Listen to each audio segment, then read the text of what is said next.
Te wiki o te reo Māori. Ngā wā. Raumati. Wera. Tātahi. Ngahuru.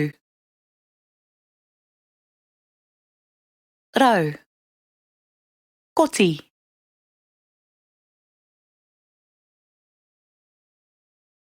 Ōtoke.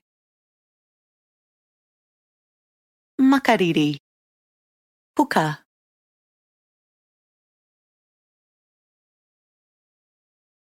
Koanga.